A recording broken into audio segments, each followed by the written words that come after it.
Okay, so we are starting the next year in Likutei Moharan, and we are holding in the middle of Torah Ches. And if everyone remembers, he was talking about breathing. And he talked about how breathing deeply actually relieves the suffering the person has. And because breathing deeply fills the person with riyach, fills the person with that spiritual energy, that spiritual chiyus, which he needs to survive. And then he said, interestingly enough, you can get even more riyach if you connect the tzaddikim, because then you can get that riyach from the tzaddikim as well. Then he talked about the idea that there's also idea of a ruv of klippe, which is a ruv of Isaf, he said, and when a person connects to that ruv of evil, which is of course is talking about leaders in Klal Yisrael which are not, l'shem shemayim, then he also gets riyach from that ruv, because that an evil person sometimes has the power to overcome a good person, because that riyach that comes from evil is like a whirlwind, like a more powerful sort of a wind, sort of an air, and because of that, the person has, a greater amount of riyach, so he's able to overcome the tzaddikim, but it's only temporary, and afterwards, once it's gone, then it only ends up damaging the person. That's what he said so far. So now we're holding in subsection Dalet of Torah Ches, which is on Tes Umud Bais in the regular Likutei Moharans. So he says here like this: Al Kain, therefore, Be'ish Chocham Yichaprenu, because we are quoting here from a pasuk in the Mishnah, which I believe that he quoted before. Let me just check. 1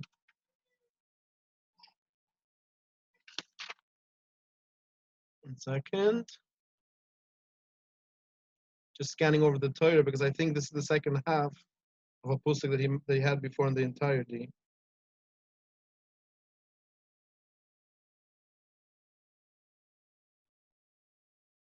Yeah, I don't see it. But you know what? Let me just quickly check a Mishlei and see what the entire pasuk is. Give me 1 second.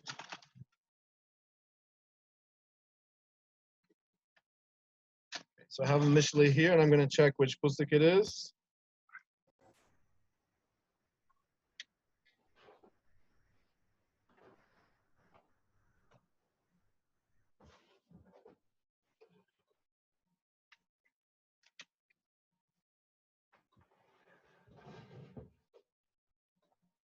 Right. So the entire pasuk is the Hamas Melech, the anger of a king, is Malachai Muvis, is angels of death. The Ish Chocham Yichaprenu, but a wise man can pacify it. Right. So the idea is that there is this anger of the king, which is angels of death, which is a very, a dangerous thing. But a wise man can sort of annul that. So that's what he's quoting here of Ish Chocham Yichaprenu.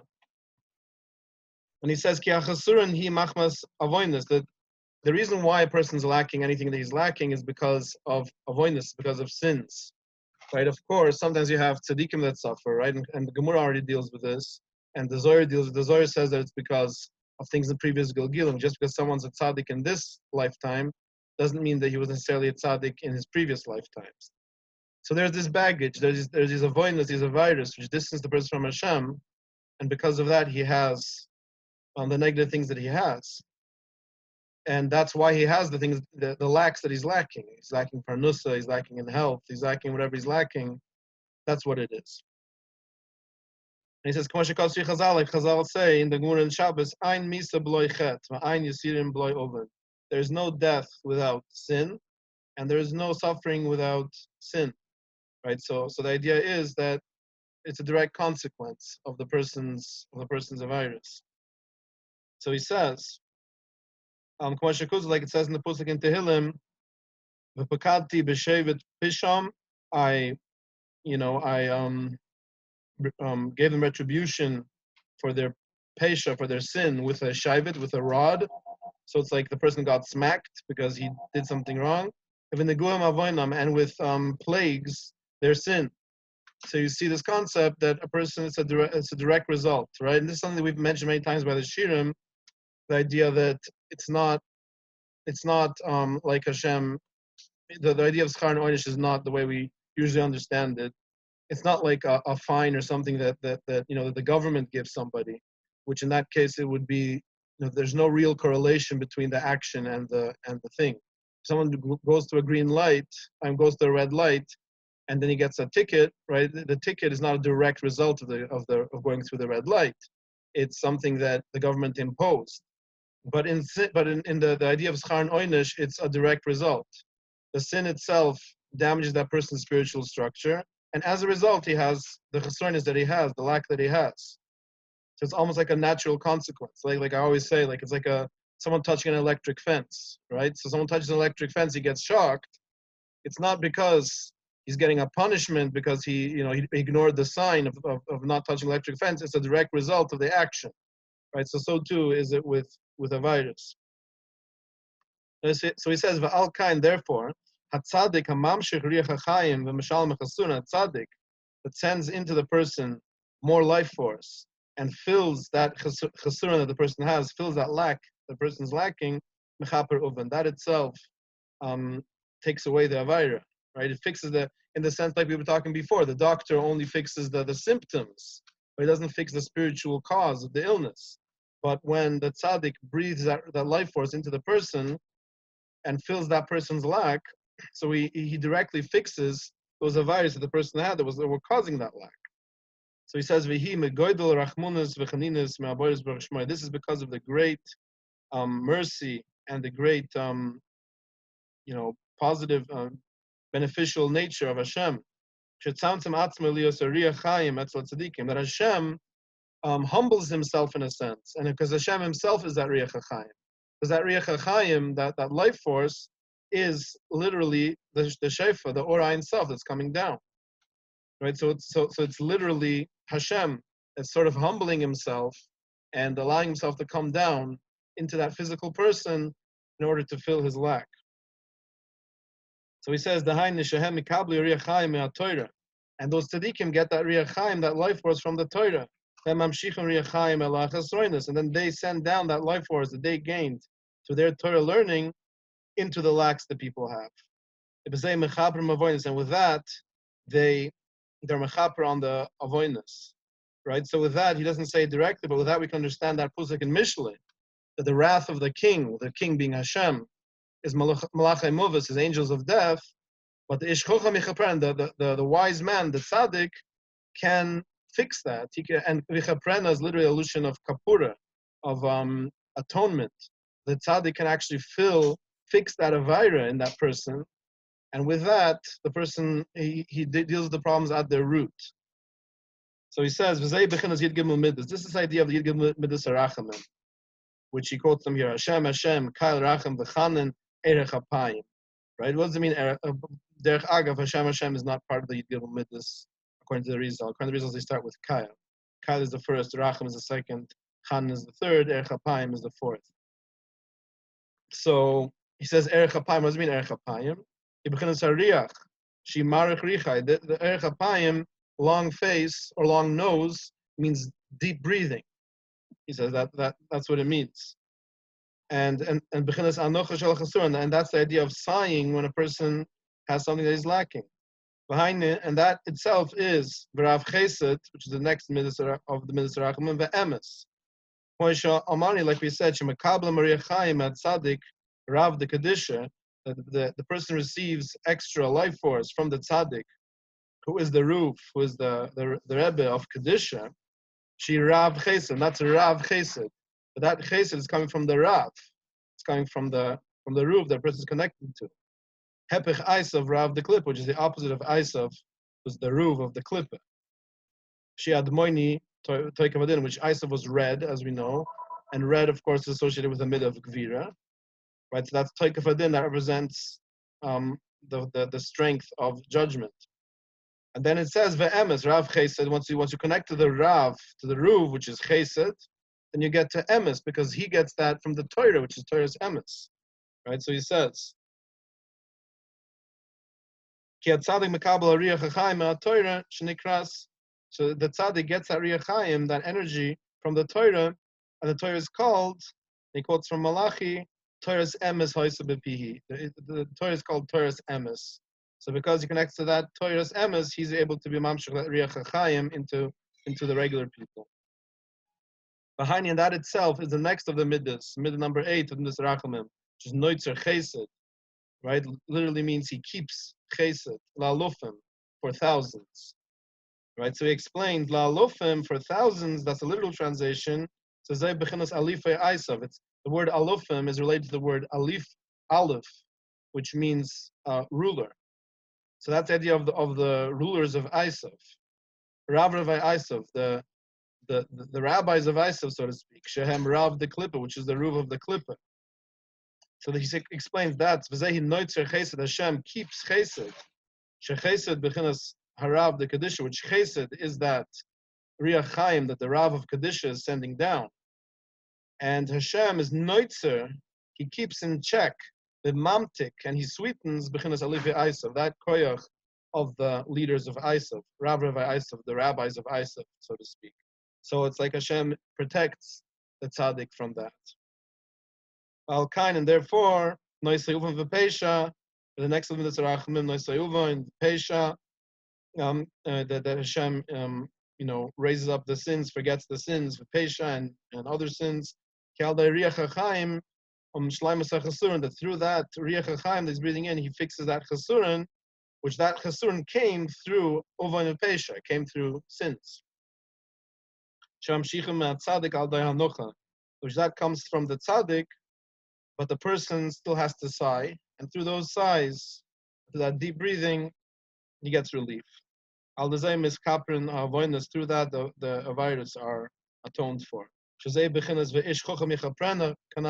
the Pusik and Mishnah means, that the wise man can provide atonement. That's the idea that Hashem forgives the virus canal. Okay. Hi. Says Vehinai. Keshem is anach, when a person sighs. Mamshich Riach Chaim el chasurin. Hashem sends down that, or that person gets Riach Chaim, gets that breath of life, which fills his issue, fills his problem, fills his lack. Hashem is anach ulav, that he sighs, he breathes deeply because of it. And that fixes it. Ach, lizgares bereshua mi'efsha, but you can't fight with a reshua. So again, Rebbe Nachman's talking here from experience, because he had many, many challenges and many people were against him, and consistently Rebbe Nachman did not fight with them.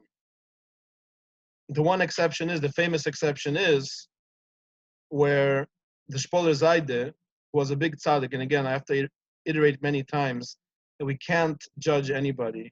But Shpoler Zayde was a big tzaddik at the time of Nachman, who was very against Rebbe Nachman.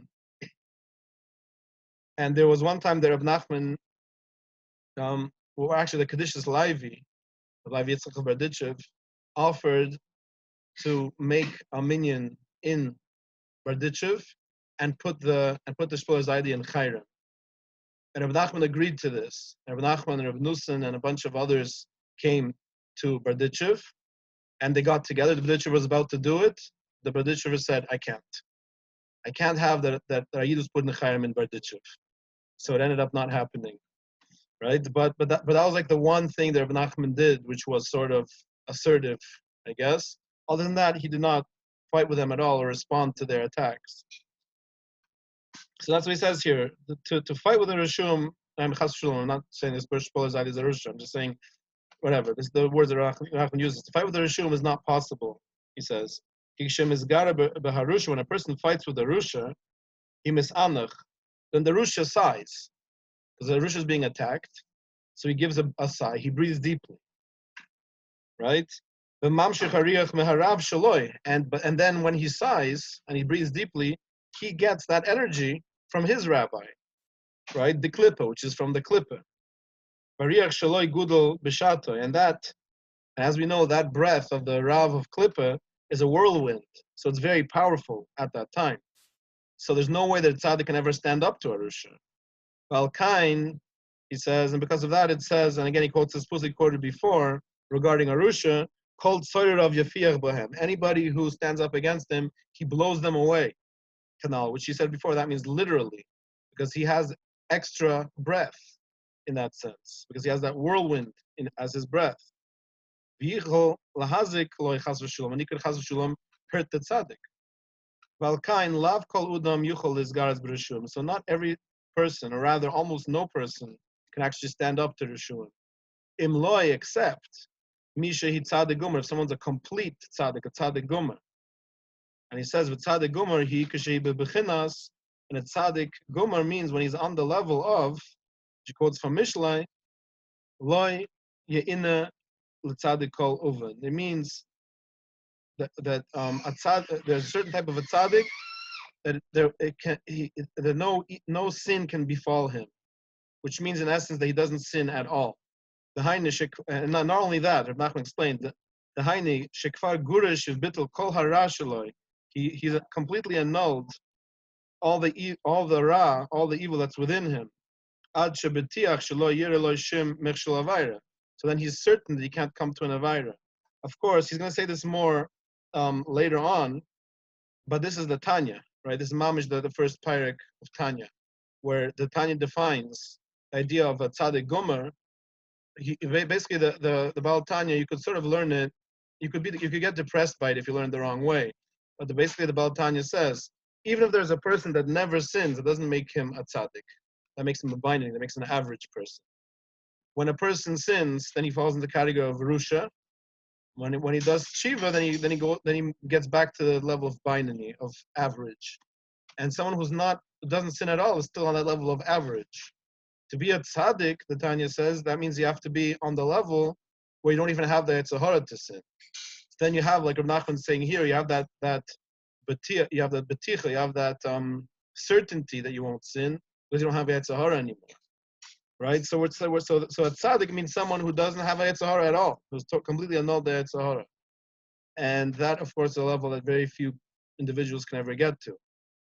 So the Tanya is called Cipher Abainanim. It's called the Cipher of the average, because it basically considers 99% of the human race, including all the tzaddikim, to just be average.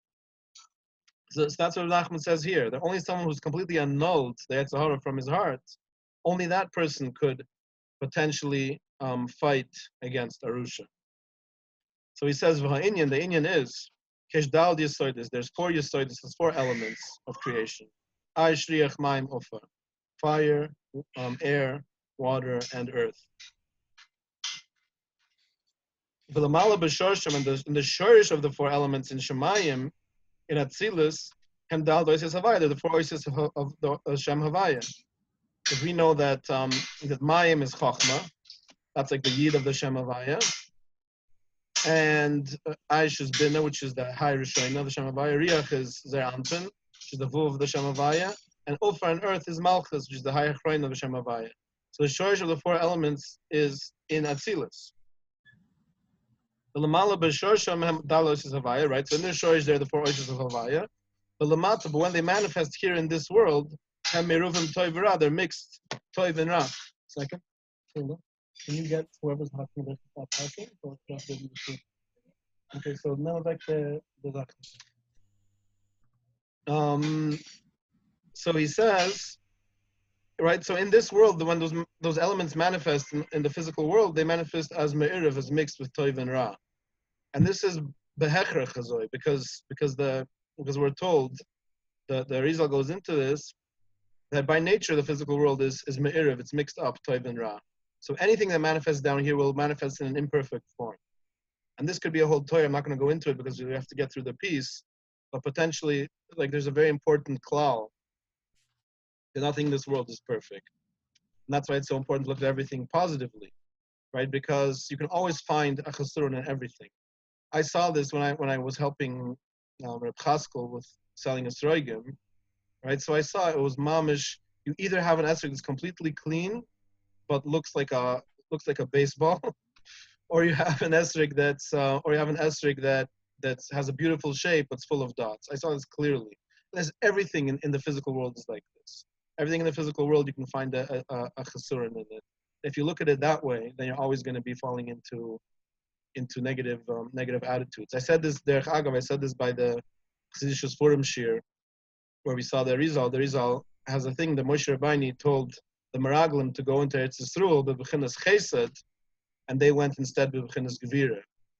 Because the idea is that, you could go into Eretz Yisrael and look at the positives and come back and say all the positive things. You could look at it positively in a positive light, or you could look at every single thing that could possibly go wrong, right? And what the Meraglim did is they went into Eretz Yisrael looking at everything that could possibly go wrong, and they came back and they were saying, well, this is a problem, this is a problem, this is a problem.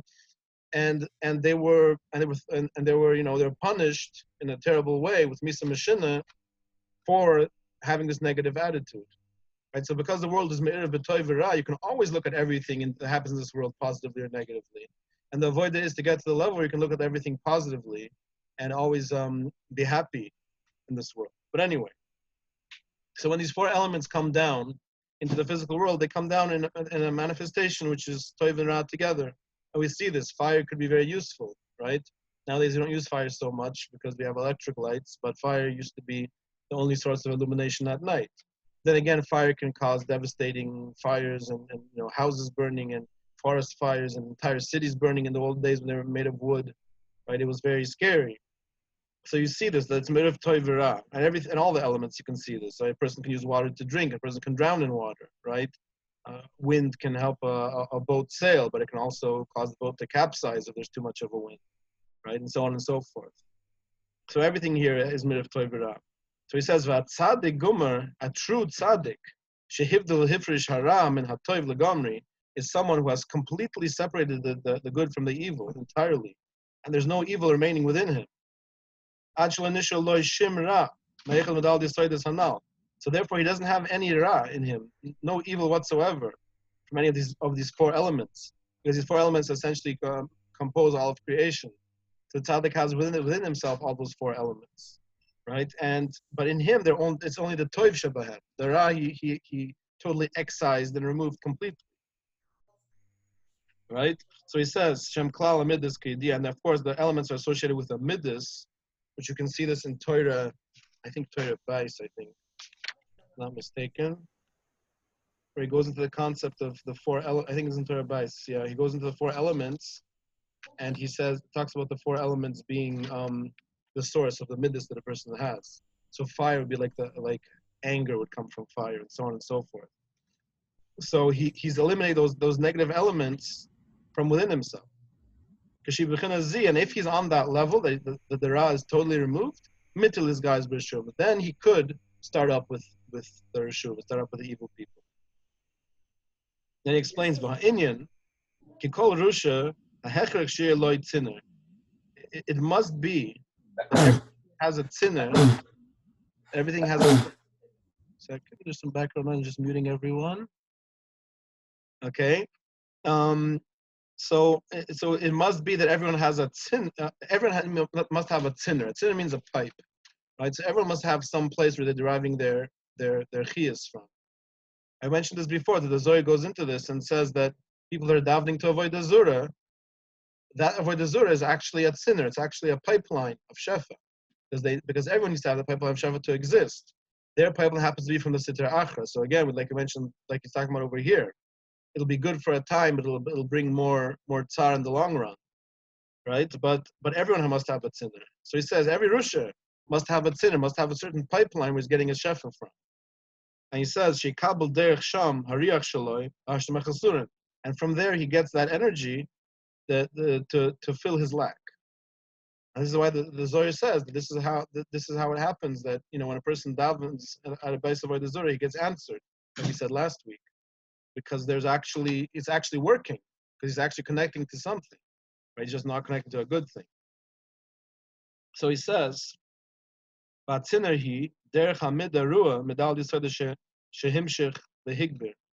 tzinner that he's getting, this pipeline that he's getting, is coming through a negative midah from the Dal Yisodis, which is strengthening him. A person can be very strengthened and motivated by anger, by jealousy, by lust. These things are very big motivators, and these things bring a person a chiyas. A person can do wild things. and accomplish great things because of these negative midas. So he's getting his tzinner from a bad place. So he says, he gets his chiyas from that bad thing, to fill his lack. Now you have so many people that have ideals that are twisted and corrupted ideals, but those ideals are motivating them and giving them chiyas, giving them life. Someone's passionate about whatever it is, right? The passionate about like the riots now, right? People are like passionate about Black Lives Matter. That I'm not saying Black Lives Matter. It's not a question, right? But that's their whole life force, right? Is that thing that they're connecting to, whatever it may be, right? So that Rusha also connects to something, right? And he says, when the tzaddik wants to bring down the Rusha, then the tzaddik has to break that sinner. He has to cut off that pipeline in order to damage the Rusha. So he has to actually go into that evil midah, which the Rusha has, anger or jealousy or lust. He has to go in there and break it. He has to break and damage that sinner that the Rusha has.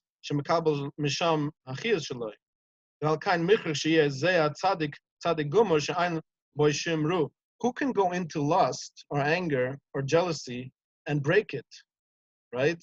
If a person has a little bit of that aspect within himself and he delves into that world and jumps into that midah, he'll be totally overtaken by it. It must be only a tzaddik that has no avirus whatsoever and no yetzer hara whatsoever. Only he can go in there and raise and break that sinner of the Rusha. So he says, the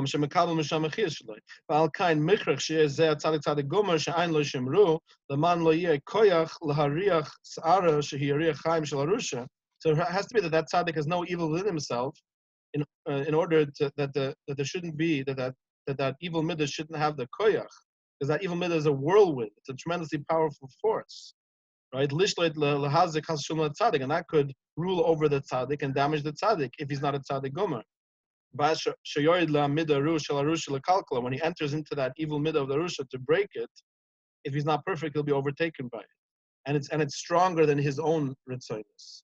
So when he delves into that lust, let's say, even though he might be a big oivid, right? But when he delves into that lust, and that lust will overtake him because it's more powerful than the midas toivas that he has.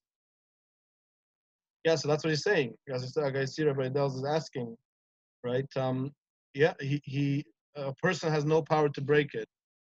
Even a tzaddik who's not a tzaddik gomer has no power to break it. You have to be a tzaddik gomer, no yetzer hara. So again, go find a person like that, right? I mean, that's what it is. So he says,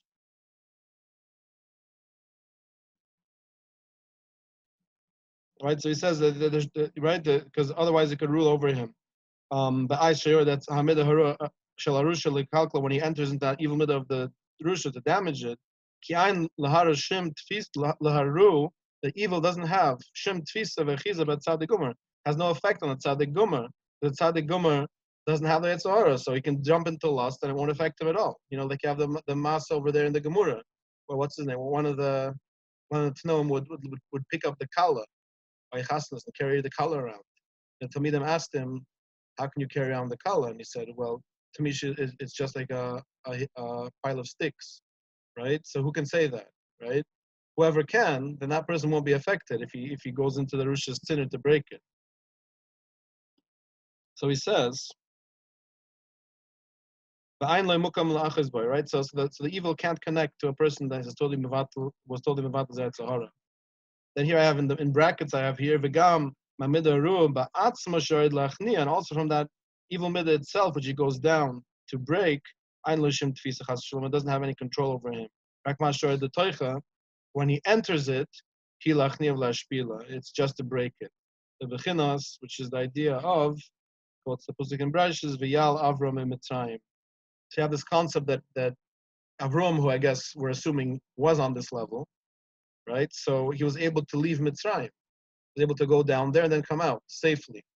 right? But who else could go into the Ervas or Uretz, the most evil place in the world, and come out safely? Only a tzaddik is on that level. So he says, "V'zeihi," and this is what the Pusik says in Tehillim, "Mashpil Rishum Adei Uretz."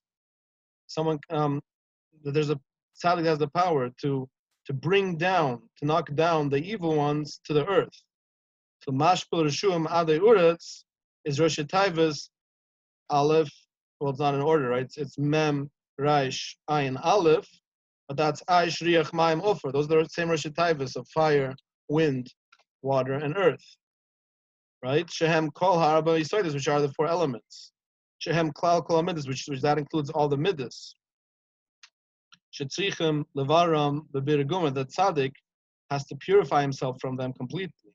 Achlo Yeh Boy Shim Achiza V'Shim Ru, he doesn't have any attachment of evil to him whatsoever. Shebeshim Midam Adal Yisoidus Anal, in any of these four Yisoidus, these four elements. Azahi Tzaddik Gomer Kanal, then he's called a Tzaddik Gomer. Ba'az Daika Kishem Mavdil Ru Medal Yisoidus, and when he separates all the evil from all those four elements of Aishriach Mayim Ofer, Azahi Mashpil Rishum Aduretz, then he can knock the Rishum down to the ground. Masha Einken Tzaddik She'aina Gomer, which is not so by someone who's not a perfect tzaddik. Still has a Yetzirah. He might not sin ever. He still has a Yetzirah. He still has a struggle. Av She'ain Lo Shem Avayra, even though he doesn't have any virus, Afal Pikain, even so, Adayin Lo Hivdil Haru Legamri, he hasn't removed the evil from him completely.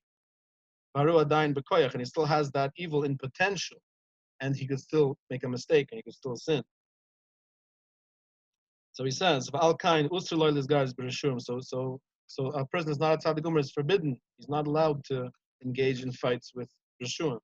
Because that evil can attach to him. And it can damage him. Through that deep breathing of the rusha, which is a greater power than the power of the tzaddik at the time. Like a whirlwind canal. This is what Chazal say in Bruchas. It says in the Pusik, Al Tishar B'Merayim, you shouldn't start up with the people that fight against you, the evil people. Right? He says, Misha Lib. So then Gemara says, what does it mean? Who is the one that can't start up with evil? The Gemara says, Misha Liboy Nakfoy Oimerkain, someone whose heart is beating fast, says this. What does that mean? Perish Rashi says, Hayurim virus Shabyuda. So Rashi explains, someone who's afraid of a virus in his hand. Right? So anyone who has a virus in his hand has to be afraid of evil people. And the Rebbe Nachman's Medayik, what does it mean that it says a virus Shabyuda in his hand? Shabyuda Daika, Dafka means in his hand. Zay Shomarni. That's what we're talking about. Even someone doesn't have an avira. But he's still afraid. Something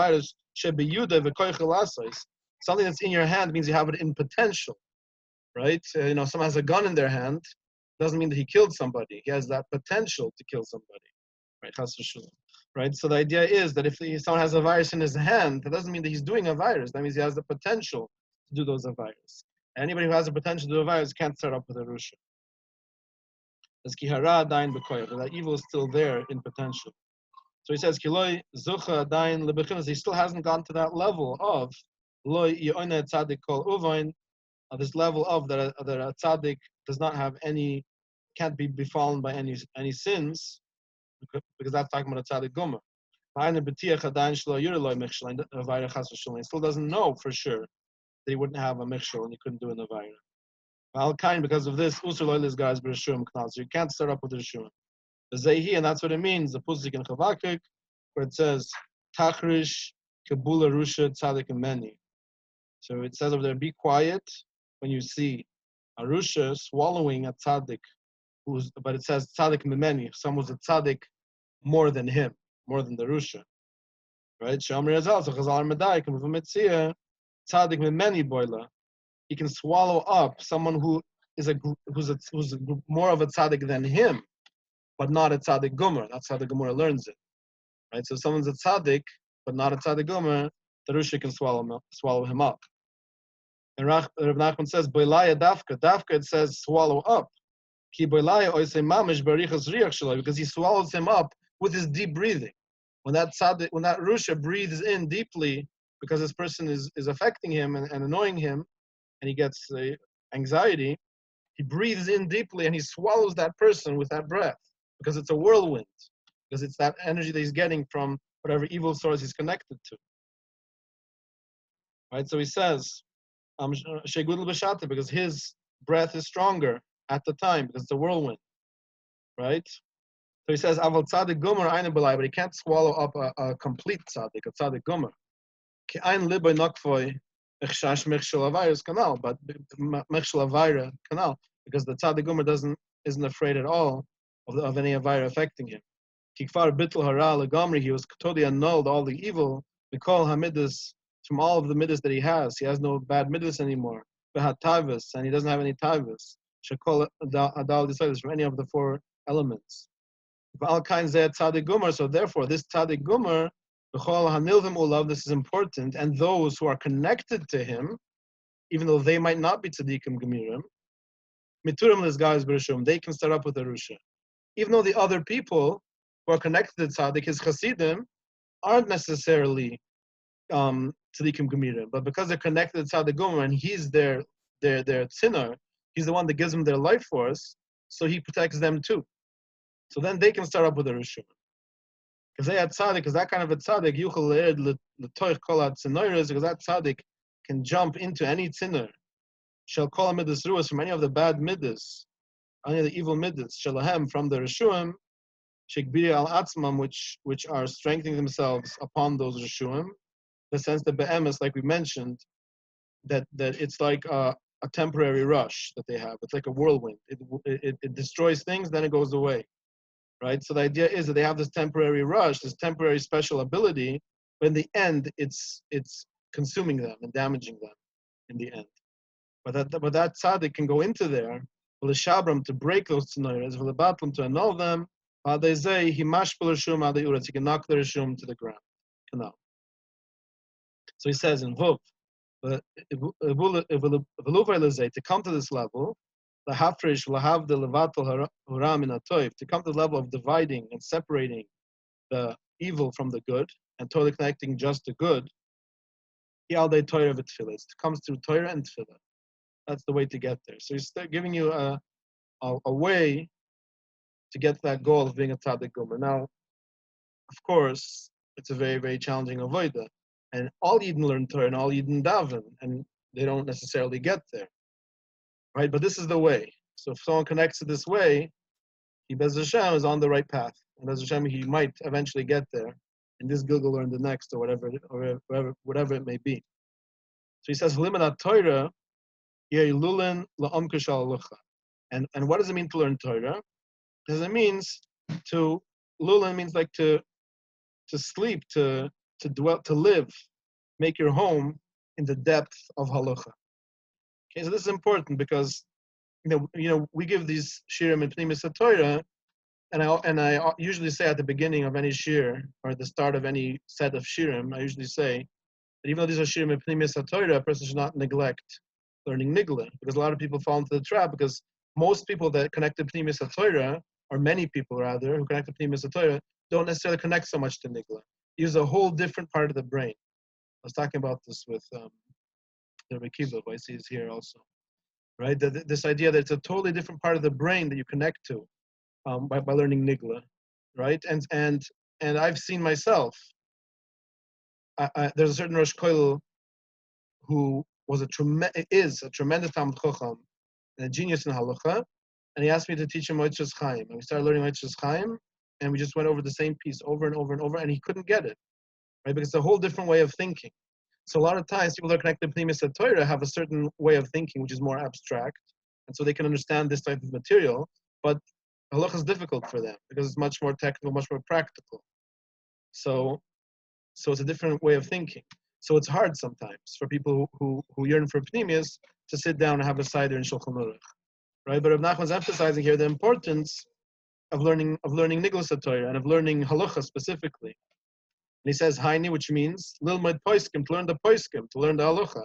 And the reason, of course, is because a person needs to know how to conduct himself. I always say that that the halacha is the how of Yiddishkeit, and the pnimis Torah is the why, right? But you can't have the why without the how. If you don't know the halachas themselves, right, then you can't do it, and you can't be part of this avoida. It's so important to learn halacha, and specifically to learn the paskim. You mean by learning the paskim, it doesn't mean reading all the shalas and shivas of Divrei Chaim or shalas and shivas of Rebbe Kiva Eiger, shalas and shivas of Rav Moshe Feinstein, right? You don't have to go through every shalas and shivas. It means to know the psak halacha, to know what to do in any situation. So he says, "Ki yesh b'haTorah achizas hatoiv v'hara." Because in the Torah you have the concept of good and evil. Shnechuzim mebechinas iser v'heter, which is the idea of iser and heter, right? Forbidden and permitted. Tumah v'tor, impure and pure. Kosher v'pusul, kosher and not kosher. Sheyesh b'haTorah, which is in the Torah. And this is like the Zohar Kodesh says. The Zohar Kodesh says that the Eitz Adas Toiv V'Ra, that's Niglas HaTorah. And Eitz Chaim is Pnimis HaTorah. Because Eitz Adas Toiv V'Ra means Toiv and Ra. So in Halacha you find what you're allowed to do, what you're not allowed to do. You're Oisek in Toiv and Ra, you're Oisek in Mitzvahs and Avirus. Right? So you need to have that. You need to have that knowledge of how to go on the Derech HaToiv. And the halacha is going to allow you to start separating good from evil, because now you know at least what's good and evil. Right? The first step is to start. You have to know what you're dealing with, b'chlal, what's permitted and what's not. Right? So that's Torah. And he says, "V'chol zman she'aynei mevarer halacha." The whole time the person is not clear about the halacha, about how he should conduct himself. He me'irav toiv ra. Then in him the toiv and the ra is mixed up, because he's constantly doing things that he thinks are okay, but they're not. Like one of the, I can't remember who it is now, but one of the Mefarshim, or one of the Noisei Kailim over there in Hilchos Shabbos, in the Hakdama to Hilchos Shabbos, says that if you don't learn Hilchos Shabbos, there's no way you can keep Shabbos. It's impossible. There's so many little fine details, like boider, right? You have like blue candies and red candies, and you take a red one, and you don't want a red one, so you throw it away. That's already boider, right? So it's like there's so many little tiny things. So you have to know it in order to be able to conduct yourself properly. Because if you don't, you're still mixed up, toiv and ra together. And because of this, you can't separate the ra from the toiv until he realizes what's ra and what's toiv. I think you have this in everything, right? They say the first step to dealing with a mental illness, the person should realize he has a mental illness. Or the first step to dealing with an addiction is the person has to realize he has an addiction. Right? Until he realizes that, there's nothing you can possibly do to help him. Right? So that's the first thing, to know what's good and what's evil. And he says, and that's the bechina of, and he quotes the Pusik in Mishnah, the Doira Shuru to Vieni. If a person dwells on evil, then it will come to him. In the sense that as long as you're doing it, then you're doing it. You can't separate it away as long as you're doing it, because you don't know that it's evil. Until he looks into and is clear on the halacha, he knows what's forbidden and what's permitted. So that's the first step. Which is to learning halacha. Then he can separate the toiv from the ra, the good from the evil. Cycle to get to the to get to that level of intelligence, to be able to lie and dwell within the depth of halacha. That comes through tefillah. That's where the cycle comes from. So he's saying an important klal, right? That a person needs to daven to be able to understand it, right? So if a person starts learning halacha and he gets overwhelmed, so many different paskim, so many different shittas, so many different details, gets all overwhelmed, and it's not going to do much good for him either. He has to daven and ask Hashem to have that insight and to have that inspiration and to be able to understand it. So you have to have that tefillah, the Torah and that tefillah. So he says, the Inyan is our Zion, subsection Zion. Like the Likutei Moharan says, Gan Du'araisa. Says when he's talking about Gan Aidan, he says the word Gan refers to the Torah. And there's many pshutim to why that is. Push this because you have the idea that the Gan is like the bechinas and the kaiva, right? So the gan is like the garden that the person comes into is that symbolism of zivik, right? That the man goes into the female, right? But then you have the other mefarshim that explain the Zohar Tikkunei Zohar over there that gan is 53, which are the 53 parshias, right? So there's different ways of learning it. But anyway, so he says, Ki Torah nikras gan. The Torah is called gan. The Torah is called a gan, a garden. B'neshumas Yisrael hama'ainim mavinim ba'Torah, and then the Yiddish neshumas that dwell into the Torah and understand the Torah, hem bechinas asuvim v'deshuim this bri began. This also further quote from the Zohar that these people, the people that connect to the Torah, are like the grasses and the plants which grow in the garden, right? So the Torah is the garden, and the people that learn Torah are like the plants growing in the garden. We're firmly planted into the Torah. In the Ma'einhem Gedilim, and how do they grow? How can they, in a sense, what gives those plants, which are the Yiddish neshumas, what gives them the ability to grow there in the Torah? He says, Hi hamayin, that's the what's it called? The mine is like a spring of water. There's like a spring of water that waters them. And Zohar says, Do chachma, and that spring of water that sustains them is chachma. Like it says, Ma'ayin ganim, it says over there, the Shir Shirim, it says like a spring of water within the gardens. So it's that chachma is the spring of water which waters them. So Rebbe Nachman says, Mehaichan mekablim chachma v'asaychel. Where do they get that chachma from? She bechinas hamayim, which is that spring. As he tefillah, that's from davening, from tefillah. This is really, really important what he's saying here, because this is very much the chassidus approach, which emphasizes the importance of tefillah. Because the misnagdim, and you see this a lot of times in what's it called, Nefesh HaChaim, from Chaim Volozhiner, and Chas v'Shulam, not there's different mahalchim, and they're all okay, and nobody's wrong here. But they emphasize the idea of Torah over tefillah, and that the Torah is the ikar, because their reasoning was that in Olam HaMalbish was the first Olam that was created, the highest Olam, and that's the Oisis HaTorah. So because of that, you have to connect to Torah, and tefillah is just a tikkun in Zer Anpin, which is in the bottom of Atzilus, it's a lower thing. So they had their reasoning. And that's how you see, that's why you see like sometimes in like Litvish yeshivas or whatever, they daven a mincha ktsura, even though that goes against the Arizal, because the Arizal emphasized the importance of both the quiet mincha and the chazur sashatz. They daven that way because they want to get to Seder already, right? And that whole approach, of don't waste time by the Rebbe's tish, just learn a blood gemara instead, right? That whole approach comes from this emphasis of Torah, because Torah is oil malbish. So they're right in a sense. Right, but like Rav Nachman said, telling us here, the chassidus approach is that the Torah and tefillah have to go hand in hand, because the tefillah is the intimate connection with Hashem. In the Torah, you can learn Torah without thinking of Hashem at all. Like I remember Rav Moshe Weinberger was a few months ago. He was in Thornhill, and he mentioned this, that like a certain Rosh Yeshiva, I don't remember the exact details, but a certain Rosh Yeshiva asked the best buchram in his yeshiva, how many times do you think about Hashem this week? He said, maybe once, right? Because you can learn about oxes goring people and oxes goring oxes and not think about Hashem for 1 second, right? So that's why you have to have the two things hand in hand: the personal connection and also the Torah connection. So you have to have the two of them. That's what Nachman's saying here. So he says so that tefillah is so essential. He says, and then he says. So he says, like it says, and he quotes the pasuk in Yoel, in Parak Dalet, "V'mayan mebais Hashem yutzu." There will be. He's really talking about a future event, but Rav Nachman's learning it on an allegorical level. There will be a spring of water, coming out of the temple. He says. He says that's tefillah. He had tefillah. Like it says in the pasuk in Yeshaya, he buys tefillah. The bais Hashem represents tefillah. That spring of water which sustains the Yiddish neshumas is from tefillah, right? So he says, "V'hi bechinas ma'vi mekoyach el hapoel." And this is this idea of bringing the potential into actuality.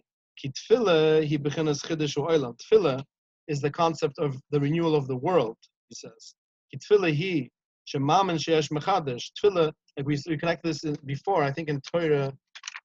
There wasn't in this Torah, I don't think. I think this was in Torah Zion, I think.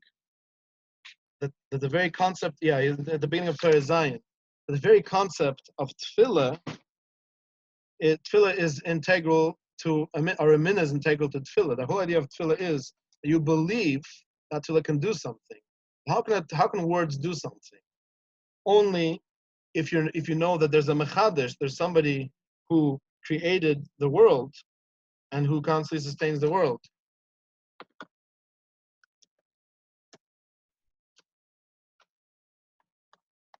Right, so that's the idea of tefillah. There's a minute. There's someone there's someone Hashem who constantly is able to mechadesh everything and make new things and make things happen. That in his hand is he can do whatever he wants, so he can change nature if he wants to.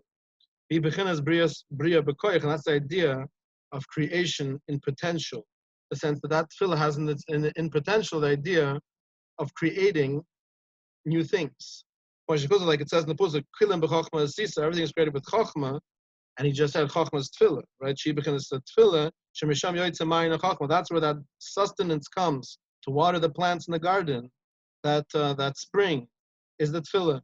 So he says tefillah is bekoyach. Tefillah is potential energy, and Torah is actual energy. It's bria bepoil. It's actual energy. It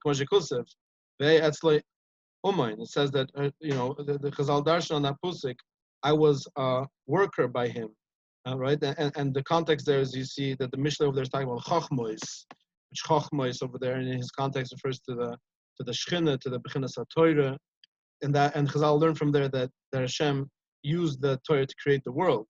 So it has iman, what's it called, like a worker, there's a better word for it, like a trades, like an artisan, right? It's Lushan Poil, it's an expression of actually making something. So tefillah is potential, and Torah is actualization.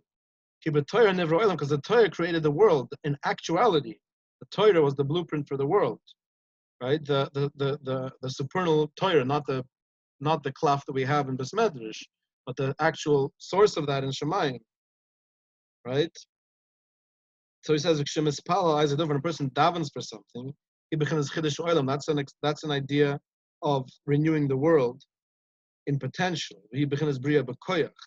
He becomes hisoiris hachachma shehiyat tefillah chanal. That's the awakening of this potential energy. The Maya by Hashem Yutza zayat tefillah, that this idea of the spring of water coming forth from the Shem's house, the temple, that's tefillah. Kisham this oira chachma nal. That's where you get the energy b'koyach. And misham namshich hamayin yachachma el Torah, and then that's mamshich to the Torah, which is the poil, which is the actualization, right? So you need to have both. Misham yoytzel poil, and in Torah is where it manifests. Right. So the idea will be just to explain in a way that we can understand it well, right? Is that the idea of the Torah of Torah itself is the poil. If someone learns Torah, he knows how to conduct himself and how to do things in the Yerushalayim dik way, right? But if he's not a Yerushalayim, that Torah is going to Ishver. It's not worth anything, right? You can't help him if he's not going to use it for real. And how does he get to Yerushalayim? That's through tefillah, right? So you need the two of them together. It says v'sham yotzel poil, like it says Mepiv das tefina. Ki b'haTorah, he is galas hachachma, because the Torah is the revelation of that energy that comes in potential to the tefillah, the energy of being a Yerushalayim. Then it becomes a watered garden. Shamayin mashkelagan, that the spring waters the garden. While they say is beri asuvim v'deshuvim, and through that the neshamas, the Klal Yisrael, become these well-watered plants in the garden. But if they only have Torah and not tefillah, they'll be like dead plants because they won't be watered. So he says, "V'zei shamri azal." That's what Chazal say. And he quotes the Gemara in Bruchas, "Hamayin b'tfilusoi bulidai ka'ayv lev." So Pushut Pshat, it says if there's someone that davens too deeply, can come to anxiety. That's the simple Pshat. And the idea over there is like it's said, because a person davens very deeply, he starts thinking of everything that he needs. He starts thinking of everything that's wrong with him, everything that needs a tikkun, and he comes to anxiety. That's the Pushut Pshat in the Gemara. But the Rebbe Nachman is learning it differently, because he's learning here that the idea of ma'ayin which literally means to go deep into the tefillah, he's learning that it comes to the shorish of mayin, like a spring. So he says, Sheneimar, it says in the Mishlei, Toicheles memoishchu machlelev. A drawn out longing, Toicheles is like a longing, like a desperation, and memoishcha is like drawn out, is a machle, is a sickness for the heart. It causes anxiety. A person has a very, very deep longing for something, he doesn't have it, it causes anxiety. And Rebbe Nachman explains my tikkun. What's the tikkun for that? Yasik b'Torah. The Gemara. Oh, this is the Gemara itself. It says, what's the tikkun for that? Learn Torah. Sheneimar eitz chayim tavas bu. So this is on Mishlei. The eitz chayim, which is the Torah, it fulfills your tava, it fulfills your desire. So this is actually very psychological, right? Because it basically means taking that desire. Like the person has something that he really, really needs, he doesn't have it, right? So he has a lack, he has a chassidus. Let's say he doesn't have pernusa, let's say. That's causing him a lot of anxiety, right? So as long as the mind is occupied with that, then the person is going to have anxiety. If the person finds a different outlet to give him that dopamine rush that he needs to battle that anxiety, and of course the healthiest way to have that is obviously through Torah and not through other chassidus, other things that could cause even more problems, like different types of addictions and different types of unhealthy behaviors, right? If he puts that into Torah, then that's his tikkun, and he's fulfilled it in that way, right? And this is what Chazal say: with tefillah, the person's energy is still only in potential. It still doesn't manifest. Until that tefillah comes to Torah, you need to have those two together. So that in the tefillah, he has all these things that he reminds himself in the tefillah. He has all these desires and all these things that he's lacking, and he's thinking, oi, oi, oi, oi. So he gets a sort of anxiety from the tefillah. But then he takes that energy, and he puts it into Torah, and then he focuses into Torah, and that way he takes that anxiety away. And then that Torah, that tefillah will manifest. So he's saying here, if you think your tefillahs aren't being answered, maybe you're not learning enough Torah. Learn and then sit down and daven. Forget daven and then sit down and learn, right? So, and then you take that energy from the tefillah and you put it into actualization, and then the tefillah gets answered because you've put into a kaili, you put into a vessel, which is the Torah. He brings it from potentiality into actuality. And he says, let's just finish. I know we're running over time. I want to finish this next paragraph because this is literally part of the same thought. So he says, "V'haina," and this is the chsiv, like it says in the pusik, "V'nur yotzim ha'aiden," a river comes out of Aiden. V'hashkas is a gun to water the garden. Misham yifur v'hoil al barushim, and from there it separates into 4 rivers. Right, so he says Aiden. The idea of Aiden, he bechinas tefillah. That's the tefillah. Ki Aiden, ein loyder also, because Gan Aiden is something that no one ever saw. Kishar Chazal, like Chazal saying brachas, shezei bechinas tefillah. That's tefillah. Aiden is tefillah. Shilamalam in a teva, which is above nature, because Gan Aiden is a place that no one's ever seen before, and you can't find it on the with the satellites. You can't go on Google Maps and find Gan Aiden, right? Because it's lamalam in a teva. It's not physical. So that's called tefillah because through tefillah, a person overrides nature. That's the idea of Gan Eden that nobody ever saw. Something that's above nature can't have any grasp. A human being can't have any grasp on that. The idea of a river coming out of Gan Eden, canal, which is the idea of the hashpur of tefillah, is that river. Right, the mine of Hashem Yutzu, which is that spring coming forth from Hashem's temple, to water the garden. Torah canal, that's the Torah. Mine Ganem, which is the spring that waters the garden.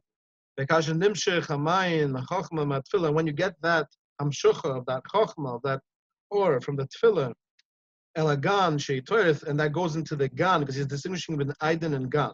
Right, Aiden is the tefillah, and the gan, the garden itself, is the Torah. When that water from the Aiden comes to the Gan, which is the Torah, then the plants can grow, which are us. He says. Gadlim Bahagan, they grow in that garden of Torah, and they understand the Torah. Then he can live in the depths of Halacha, B'derech Hadin, Levara Hadin, to remove the din, to remove the Isser, to remove the things that are wrong. Isser v'mitter, he knows what's correct and what's not correct. Torah v'tumah. He separates the good from the evil. And that's what it means. Misham Yifuret, from the river flows forth, then it divides into the four streams. He says, through learning halacha, Nifred Haram Adal Yisraelis, he removes the Ra from the four elements, which is the four aspects of the river. And that only remains good. And then then it divides into four rivers. Arba Oasis Havaya, which is the four Oasis of Havaya, which we said at the beginning, that really be'emes the four elements really come from the four Oasis of Havaya.